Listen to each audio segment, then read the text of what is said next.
Assalamualaikum warahmatullahi wabarakatuh. Perkenalkan, kami dari kelompok 5 yang beranggotakan saya sendiri, Ana Bilqis Islami, Fatima Aulia Rahma, Ikvina Akmala Rizky, Siti Maliha, dan Arbi Abdul Malik Karim akan mempresentasikan mengenai bioteknologi di bidang kesehatan dengan dosen pengampu Ibu Dede Cahyati, MPD.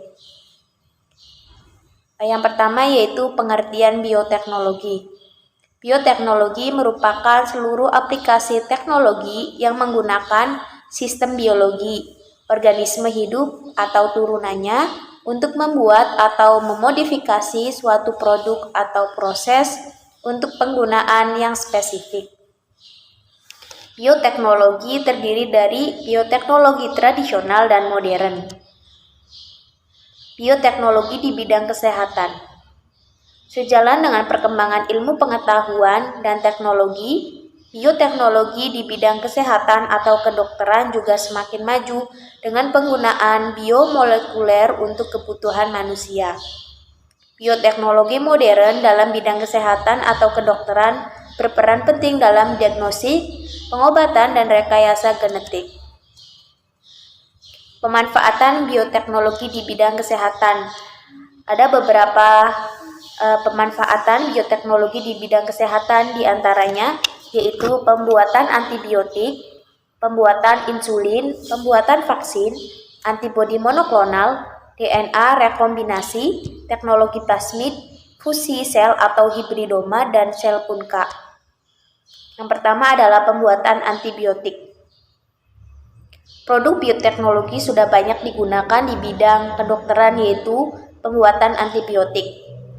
Antibiotik merupakan zat kimia yang dihasilkan oleh berbagai mikroorganisme, misalnya dari bakteri tertentu, fungi, atau Actinomycetes yang dalam kadar rendah mampu menghambat pertumbuhan bakteri atau beberapa mikroorganisme yang lain, misalnya penisilin, streptomycin, eritromisin, dan tetrasiklin. Contoh-contoh macam-macam antibiotik yang dihasilkan oleh mikroorganisme.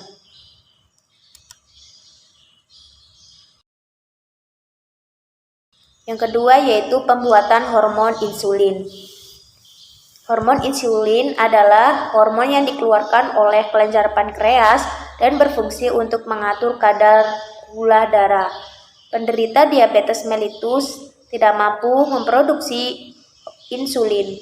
Produk hormon insulin manusia dapat dihasilkan dari teknik rekayasa genetika dengan teknologi plasmid.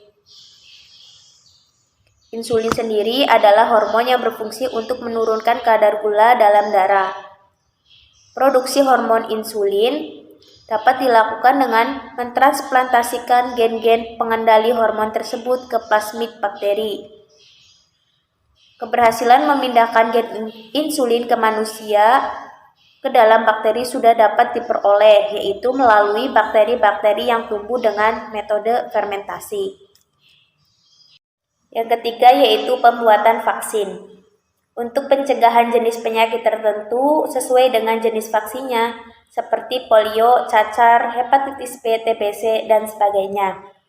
Vaksin pada dasarnya adalah persiapan biologis untuk meningkatkan sistem pertahanan kekebalan tubuh manusia untuk melawan penyakit. Vaksin biasanya mengandung gen yang berisi bakteri yang dilemahkan.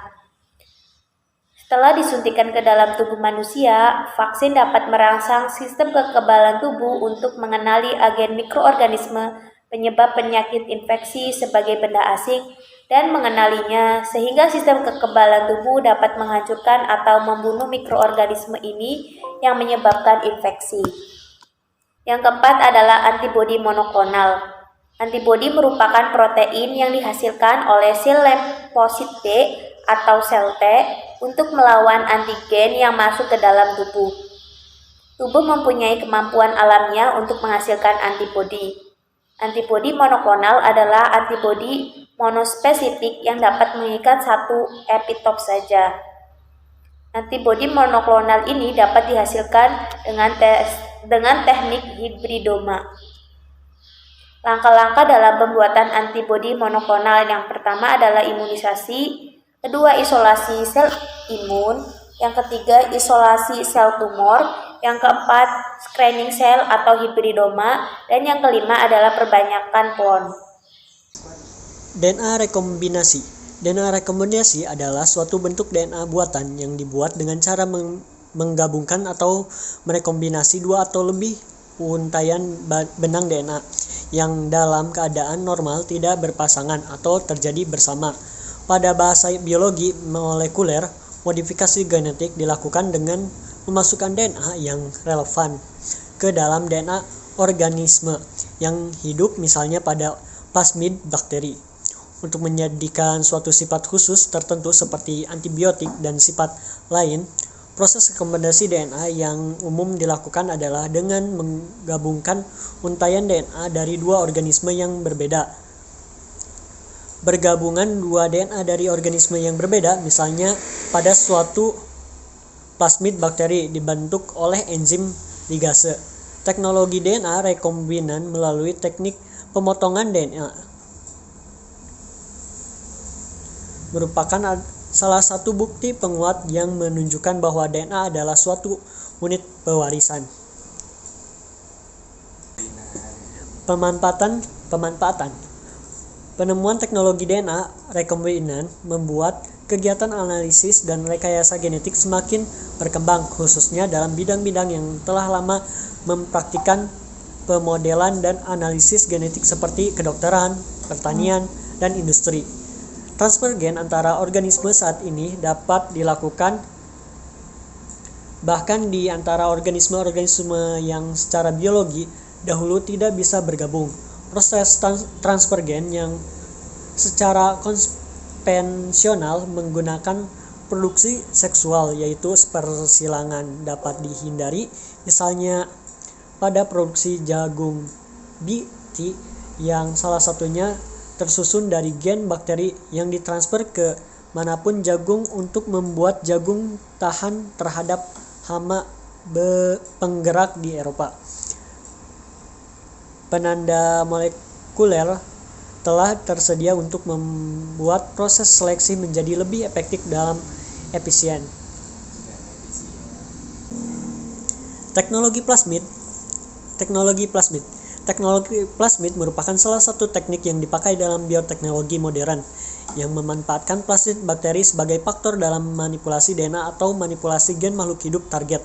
Salah satu contoh teknologi plasmid yang paling terkenal adalah pembuatan hormon insulin buatan dengan menggunakan bakteri Escherichia coli.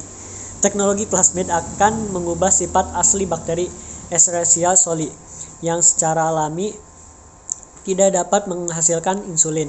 Supaya dapat menghasilkan hormon insulin yang identik dengan hormon insulin yang diproduksi oleh manusia, caranya adalah dengan menyiapkan gen pekode insulin yang diambil dari proses manusia, kemudian disisipkan ke plasmid bakteri Escherichia coli. Tahapan-tahapan pembuatan teknologi plasmid dalam pembuatan insulin ini sebagai berikut. Pertama, mengisolasi gen pengkode hormon insulin dari sel pankreas manusia.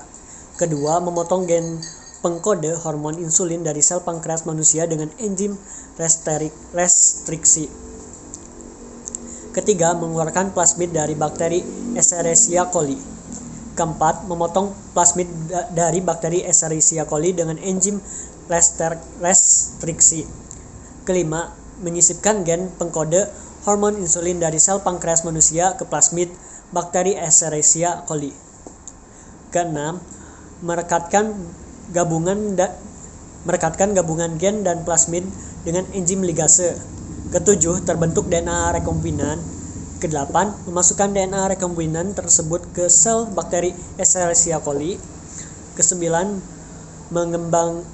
mengembangbiakan bakteri Escherichia coli hasil manipulasi. Kesepuluh, bakteri Escherichia coli memproduksi hormon insulin. Ke-11, mengambil hormon insulin dan memisahkan hormon insulin dari zat lain. Yang terakhir, mengemas hormon insulin untuk diperdagangkan. Selanjutnya yang keenam ada fusisel atau hibridoma merupakan suatu metode untuk menggabungkan dua macam sel eukariot dengan tujuan mendapatkan sel hibrid yang memiliki kemampuan kedua sel induknya. Sel ini fungsinya untuk mengatasi penyakit kanker. Sel hibridoma ini merupakan fusisel dan sel. Fusi sel ini menghasilkan sel hibrid yang mampu menghasilkan antibodi seperti pada sel limpa dan dapat terus-menerus dibiarkan seperti sel myeloma. Frekuensi terjadinya fusi sel ini relatif rendah, sehingga sel induk yang tidak mengalami fusi dihilangkan agar sel hasil fusi dapat tumbuh. Frekuensi fusi sel dapat diperbanyak dengan menggunakan polyethylene glycol atau PEG, DMSO, dan penggunaan medan listrik. PEG berfungsi untuk membuka membran sel sehingga mempermudah proses fusi. Fusi sel hibridoma ini dapat menghasilkan antibodi, yaitu antibodi monoklonal. Selanjutnya yang ke-8 yaitu sel punca. Sel punca atau stem cell merupakan suatu sel yang mampu memperbarui diri atau self renewal. Belum berdiferensiasi, tetap mampu berdiferensiasi menjadi sel lain. Misalnya sel otot jantung, sel lemak, sel tulang rawan atau kondrosit, dan sel saraf atau neuron. Sifat-sifat yang dimiliki sel punca tersebut menyebabkan sel punca dapat digunakan sebagai sumber transplantasi pada terapi berbasis sel untuk pengobatan penyakit-penyakit tertentu, seperti pada diabetes mellitus, penyakit jantung, penyakit autoimun, penyakit hati, dan penyakit lainnya. Selanjutnya terdapat macam-macam sel punca. Berdasarkan kemampuan berdiferensiasinya dibagi menjadi 4, yaitu yang pertama ada sel punca totipotent, merupakan sel punca yang mampu berdiferensiasi menjadi semua jenis sel, baik menjadi sel embrionik maupun sel ekstraembrionik. Yang kedua terdapat sel punca pluripotent, merupakan sel punca turunan dari sel punca totipotent yang mampu berdiferensiasi menjadi hampir seluruh jenis sel, yaitu menjadi 3 lapisan germinal yang terdiri dari eksoderm, mesoderm, dan endoderm, tetapi tidak dapat menjadi jaringan ekstraembrionik seperti plasenta dan tali pusat. Yang ketiga terdapat sel punca multipotent, merupakan sel punca yang mampu berdiferensiasi menjadi beberapa jenis sel yang terbatas dalam satu golongan sel saja. Dan yang keempat ada sel punca unipotent, merupakan sel punca yang hanya dapat berdiferensiasi menjadi satu jenis sel saja, tetapi masih memiliki sifat dapat memperbaharui diri atau meregenerasi dirinya sendiri. Selanjutnya berdasarkan sumbernya, sel punca dibagi menjadi 2, yaitu yang pertama sel punca embrionik, merupakan sel punca yang sumbernya berasal dari embrio yang biasanya berumur 4-5 hari setelah fertilisasi pada fase blastosit. Sel punca ini mampu berdiferensiasi menjadi semua jenis sel pada tubuh, bersifat pluripotent dan mampu memperbaharui dirinya sendiri. Dan yang kedua yaitu sel punca dewasa, merupakan sel punca yang belum berdiferensiasi yang dapat ditemukan di seluruh tubuh. Sel punca dewasa pertama kali ditemukan adalah pada sumsum tulang, yaitu sel punca hematopoietik yang dapat menghasilkan seluruh sel dari darah merah, sel darah putih, dan keping darah. Sebagian besar sel punca dewasa bersifat multipotent dan diberi nama berdasarkan asal jaringannya, seperti sel punca mesenkim, sel punca jaringan lemak, dan sel punca hematopoietik, dan sel punca endotelial. Assalamualaikum warahmatullahi wabarakatuh. Saya Siti Maliha akan melanjutkan presentasi dari rekan saya. Di sini saya akan menjelaskan mengenai terapi gen dan bayi tabung. Terapi gen merupakan salah satu pemanfaatan rekayasa genetik untuk pengobatan penyakit. Teknologi terapi gen tidak terlepas dari prinsip rekayasa genetika untuk menghasilkan GMO atau yang biasa dikenal sebagai organisme transgenik. Terapi gen ini dilakukan dengan menambahkan gen yang normal ke bagian genom yang mengalami mutasi ataupun kerusakan sehingga fungsi gen tersebut dapat diperbaiki. Terapi gen pada manusia didefinisikan sebagai transfer asam nukleat berupa DNA ke sel somatik pasien, sehingga gen tersebut memiliki efek pengobatan terhadap penyakit pasien, baik dengan mengoreksi ketidaknormalan gen maupun overekspresi protein yang dikode oleh gen tersebut. Terapi gen dapat dilakukan untuk terapi penyakit, baik yang bersifat genetis maupun yang bukan. Adanya terapi gen ini memberikan pilihan lain bagi penderita yang penyakit tertentu untuk memilih metode pengobatan. Adapun tipe-tipe terapi gen diantaranya yang pertama yaitu terapi gen sel embryonal.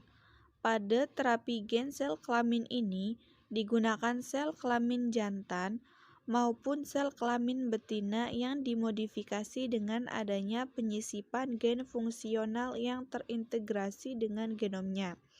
Yang kedua yaitu terapi gen sel tubuh. Pada terapi gen sel tubuh ini dilakukan dengan transfer gen fungsional ke dalam sel tubuh pasien, sehingga malfungsi pada organ dapat diperbaiki. Dalam terapi gen ini dengan sel somatik yang dilakukan mengandung gen untuk fungsi terapi ditransfer ke dalam sel somatik, baik secara in vivo maupun ex vivo.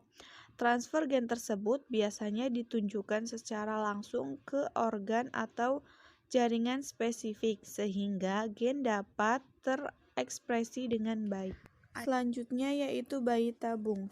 Bayi tabung merupakan terjemahan dari artificial insemination atau biasa juga disebut dengan buatan atau tiruan.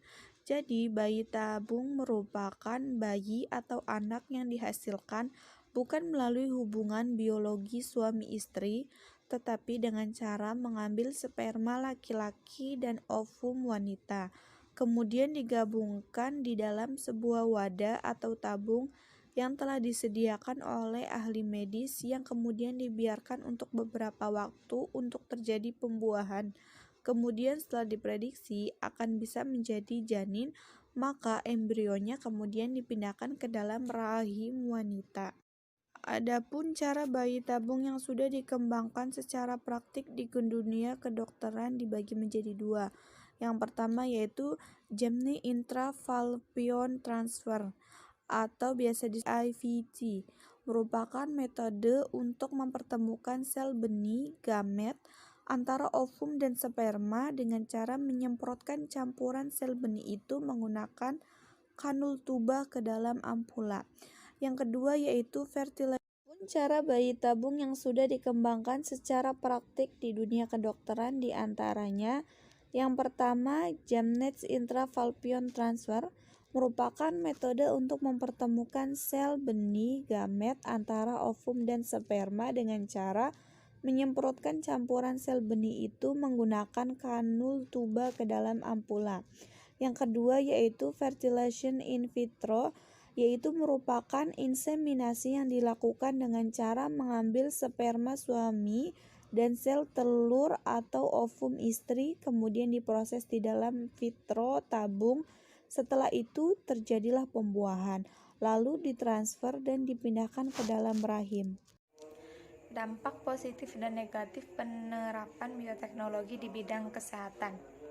Pertama ada dampak positif, yaitu 1. Meningkatkan sifat resistensi tanaman terhadap hama dan penyakit tanaman, misalnya tanaman transgenik kebal hama. Yang kedua, meningkatnya produk-produk, baik kualitas maupun kuantitas dari pertanian, perkebunan, peternakan maupun perikanan dengan temuan bibit unggul. Yang ketiga yaitu meningkatnya nilai tambah bahan makanan, pengolahan bahan makanan tertentu seperti air susu menjadi yogurt, mentega, dan keju. Yang keempat, membantu proses pemurnian logam dari bijinya pada pertambangan logam. Yang kelima, membantu manusia mengatasi masalah-masalah pencemaran lingkungan seperti bakteri, pemakan plastik, dan parafin. Bakteri penghasil bahan plastik biodegradable. Yang keenam yaitu membantu manusia mengatasi masalah sumber daya energi, misalnya bioetanol dan biogas. Adapun yang ketujuh, membantu dunia kedokteran dan medis mengatasi penyakit-penyakit tertentu. Contohnya, penyakit kelainan genetis dengan terapi gen, hormon insulin, antibiotik, antibodi monoklonal, dan vaksin. Yang kedelapan yaitu mengatasi masalah pelestarian spesies langka dan hampir punah dengan teknologi transplantasi nukleus. Hewan atau tumbuhan langka bisa dilestarikan dan lain sebagainya. Yang kedua adalah dampak negatif. Pertama yaitu munculnya pencemaran biologis berupa penyebaran organisme transgenik yang tak terkendali. Kedua itu gangguan keseimbangan ekosistem akibat perubahan dinamika populasi. Yang ketiga, kerusakan tatanan sosial masyarakat ketika cloning pada manusia tidak terkendali. Yang keempat, tersingkirnya berbagai plasma nutfah alami atau lokal. Flora dan fauna lokal terdesak oleh kehadiran flora dan fauna transgenik. Kelima yaitu timbulnya reaksi alergi pada manusia yang mengonsumsi tanaman atau hewan transgenik. Yang keenam, munculnya penyakit-penyakit baru dan kerentanan terhadap penyakit akibat pemanfaatan tanaman atau hewan transgenik. Yang ketujuh, penggunaan insulin hasil rekayasa telah menyebabkan 31 orang meninggal di Inggris. Yang kedelapan yaitu tomat flavor saver hasil rekayasa diketahui mengandung gen yang resisten terhadap antibiotik. Yang kesembilan, susu sapi yang disuntik hormon BGH, yaitu bovine growth hormone atau hormon pertumbuhan sapi. Yang kesepuluh, mengandung bahan kimia baru yang punya potensi berbahaya bagi kesehatan manusia. Adapun yang ke-11 yaitu yang terakhir, jagung yang direkayasa sebagai pakan unggas menjadi unggas tersebut mengandung genetic modified organism atau GMO yang dikhawatirkan membahayakan manusia. Bayi tabung dalam tinjauan hukum Islam. Permasalahan bayi tabung atau in vitro fertilization ini adalah merupakan kasus hukum kontemporer atau al-mustajidah al-misail minal wal mu'asyirah yang belum pernah ada pada masa turunnya wahyu. Maka secara sarih tidak didapatkan dalil yang mengemukakan tentang bayi tabung ini. Namun dikarenakan permasalahan ini telah dikenal dunia, khususnya umat Islam, maka para pakar hukum fikih telah mencoba memberikan penjelasan dalam hal ini. Pertama, bayi tabung yang diproses dengan sperma dan ovum dari suami istri yang embrionya ditransfer ke dalam rahim istri. Dalam hal ini, banyak kalangan ulama dan juga ormas Islam yang memberikan fatwa kebolehannya, diantaranya adalah Kiai Haji Hasan Basri berpendapat bahwa bayi tabung dalam tinjauan agama Islam itu diperbolehkan dan hukumnya sah asalkan sperma dan sel telurnya dari pasangan suami istri.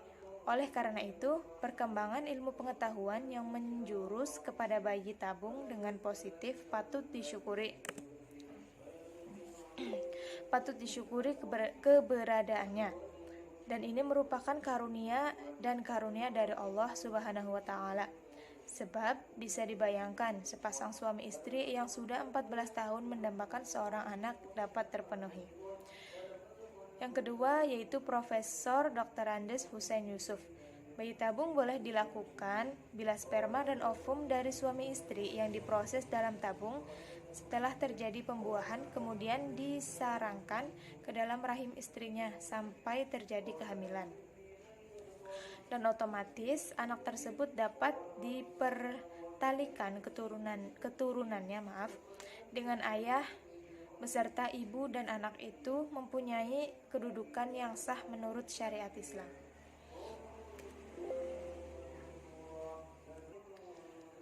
Kedua yaitu apabila proses bayi tabung melalui sperma dan sel telur dari pasangan suami istri, kemudian embrionya dipindahkan ke dalam rahim ibu pengganti atau surrogate mother.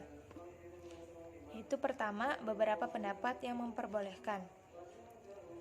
Ada Ali Akbar mengatakan bahwasanya menitipkan bayi tabung pada perempuan yang bukan ibunya hukumnya boleh, karena si ibu tidak menghamilkannya, sebab rahimnya mengalami gangguan, sedangkan menyusukan anak kepada wanita lain dibolehkan dalam Islam, malah boleh diupahkan. Maka boleh pula lah memberikan upah kepada wanita yang meminjamkan atau menyewakan rahimnya. Kemudian ada Husain Yusuf yang memberikan komentar yang serupa dengan Ali Akbar, yakni ia mengatakan bahwasannya status anak yang dilahirkan berdasarkan titipan tetap anak yang punya bibit dan ibu yang melahirkan adalah sama dengan ibu susuan. Yang kedua yaitu beberapa pendapat yang tidak membolehkan. Pertama ada hasil ijtihad fuqaha dari berbagai pelosok dunia Islam pada tahun 1986 di Amman yang tercantum dalam ketetapan dari sidang ketiga dari Majma' al-Fiqh atau bayi tabung, yang artinya cara yang kelima dari itu dilakukan di luar kandungan antara dua biji suami istri, kemudian ditanamkan pada rahim istri yang lain. Hal itu dilarang menurut hukum syara. Kemudian yang kedua yaitu Surat Keputusan Majelis Ulama Indonesia nomor Kap 952 MUI/11/1990 tentang inseminasi buatan atau bayi tabung. Di dalam keputusan itu disebutkan bahwa inseminasi buatan atau bayi tabung dengan sperma dan ovum yang diambil secara muhtaram dari pasangan suami istri untuk istri-istri yang lain hukumnya haram atau tidak dibenarkan dalam Islam. Dampak positif dan negatif